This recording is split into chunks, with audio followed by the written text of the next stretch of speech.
Alhamdulillahirabbil alamin wassalatu wassalamu ala Rasulillah amma ba'du. Sahabat Al-Mausi yang dirahmati oleh Allah Subhanahu wa taala. Sahabat, gimana kabarnya hari ini? Semoga sahabat semua dalam lindungan Allah Subhanahu wa taala ya. Dan yuk sama-sama kita memohon kepada Allah, semoga Allah memberikan kepada kita kesehatan dan kekuatan. Sahabat Al-Mausi yang berbahagia, kemarin kita sudah sama-sama membahas beberapa hukum bacaan dalam Al-Quran, seperti gunnah, qalqalah. Lalu kita masuk kepada bab tentang hukum nun sukun dan tanwin. Di dalamnya terdapat izhar dan ikhfa. Hari ini kita akan lanjut kepada materi masih seputar tentang hukum nun sukun dan tanwin. Tapi sebelum itu, pastikan kamu sudah like, subscribe, serta komen video ini, karena dengan itu kakak akan terus semangat memberikan ilmu kepada sahabat semua, dan kita akan terus sama-sama belajar bersama.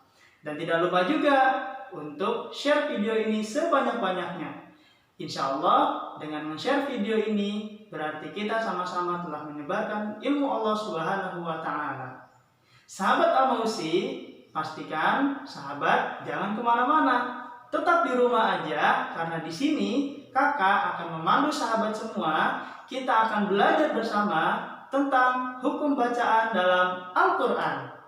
Sahabat Al-Mausi yang diberkahi oleh Allah Subhanahu wa taala.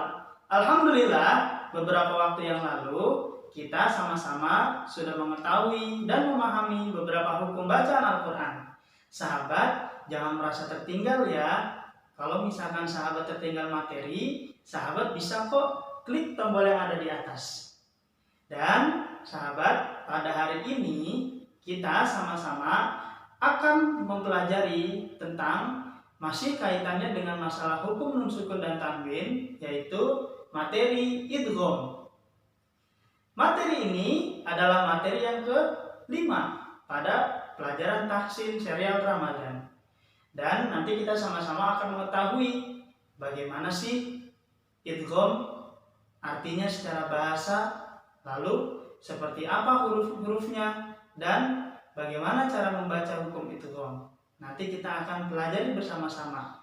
Pastikan sahabat tetap di channel ini ya, jangan kemana-mana, karena di sini kita akan belajar dan memahami Al-Quran. Sahabat Al-Mausi yang berbahagia, sebelum kita menuju kepada materi, yuk sama-sama kita berdoa kepada Allah, kita memohon kepada Allah Subhanahu wa taala, semoga materi hari ini diberikan kelancaran dan dijadikan ilmu yang bermanfaat.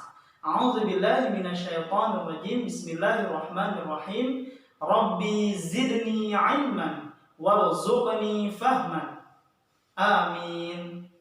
Sahabat Al-Mausi yang dimuliakan oleh Allah, langsung saja yuk kita menuju kepada materi.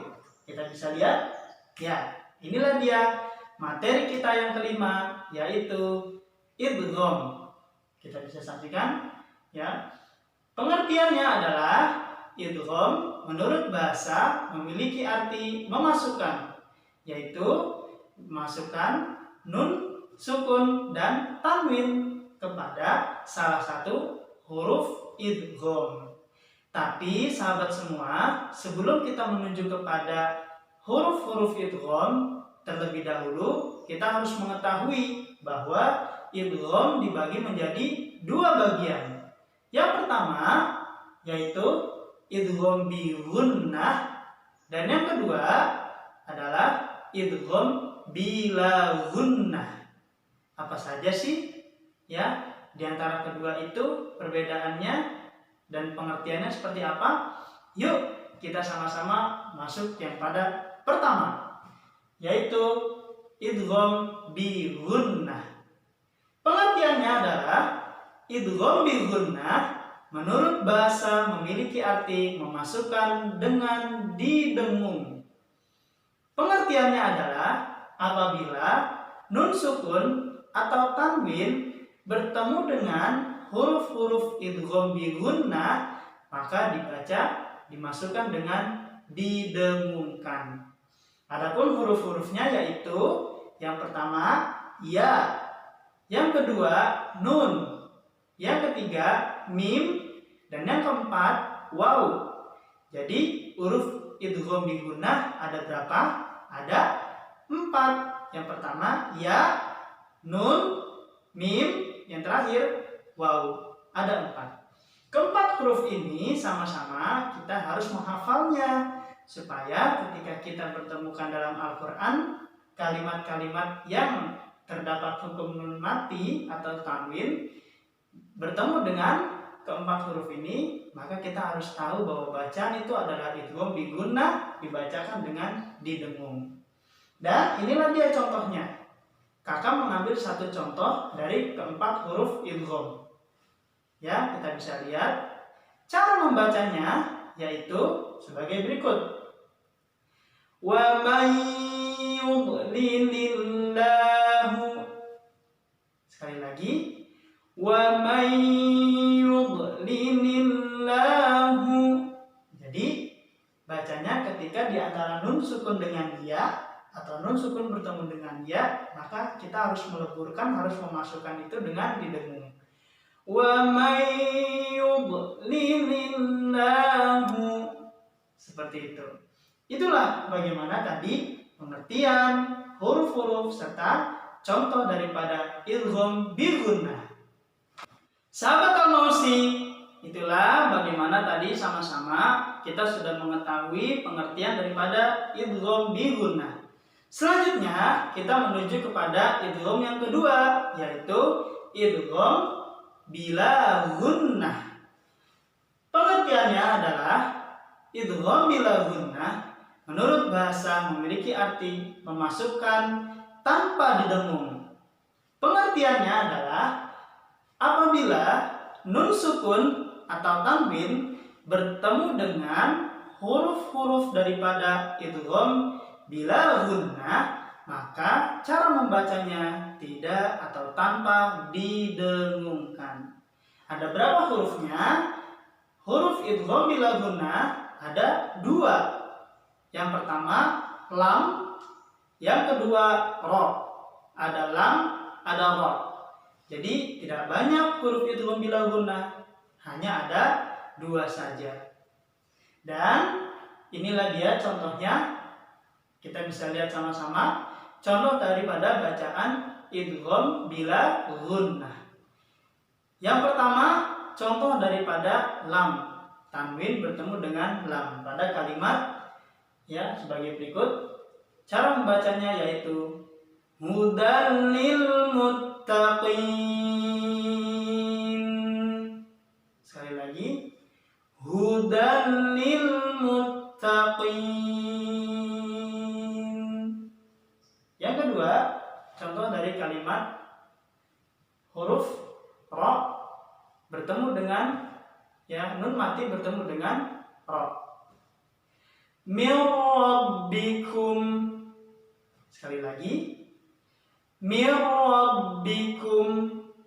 Nah, jadi yang jelasnya adalah bahwa gunnah pada kalimat idgham bila gunnah ini tidak diberlakukan karena la gunnah atau tidak didengungkan. Jadi dengung tidak berlaku pada kalimat idgham bila gunnah. Ya, kita lihat contohnya juga tadi yang bagaimana kakak baca ya tanpa didengung. Salah apabila kita membaca dengan didengung. Misalkan hudal lil muttaqin, hudal lil. Nah, itu salah. Sama juga seperti contoh yang ro. Mir rabbikum, mir. Nah, seperti itu ya. Tidak bisa didengungkan. Itulah bagaimana sahabat semua pengertian, contohnya, huruf-huruf, serta cara membaca daripada hukum idgham bila gunnah. Sahabat Al-Mausi yang dimuliakan oleh Allah Subhanahu wa Ta'ala, itulah tadi kita sama-sama sudah memahami daripada hukum idgham yang pada jelasnya adalah bahwa idgham dibagi menjadi 2. Idgham bi gunnah dan idgham bila gunnah. Masing-masing memiliki huruf dan memiliki perbedaan dalam membacanya. Idgham bi gunnah membaca dengan didengung, dan memiliki berapa? 4 huruf. Yang pertama ya, nun, mim, dan waw. Adapun idgham bila gunnah, yaitu cara membacanya tanpa atau tidak didengungkan. Hurufnya hanya ada 2, lam dan ro. Itulah bagaimana perbedaan daripada idgham bila gunnah dan idgham bi gunnah. Semoga sama-sama kita dapat memahami dan mempraktekkan ketika dalam membaca Al-Quran. Sahabat Al-Mausi yang berbahagia, alhamdulillah, itulah tadi ya, sama-sama kita sudah mengupas tuntas tentang materi idgham. Tidak sampai di situ, yang jelas bahwa idgham nantinya akan banyak lagi jenis-jenisnya, dan itu semua insya Allah nanti akan sama-sama kita pelajari. Dan hari ini alhamdulillah kita sudah sama-sama mengetahui jelasnya secara besar bagaimana hukum idgham dalam bab nun sukun dan tanwin. Alhamdulillah sahabat Al-Mausi, terima kasih telah menyimak video ini dengan baik, dan kakak mohon maaf bila mana ada kata-kata kakak yang kurang jelas dan kurang dimengerti. Yuk sama-sama kita berdoa kepada Allah untuk mengakhiri pertemuan kali ini. Subhanakallahumma wa bihamdika asyhadu an la ilaha illa anta astaghfiruka wa atubu ilaik. Amin ya rabbal alamin. Alhamdulillah wal afu minkum. Wassalamualaikum warahmatullahi wabarakatuh.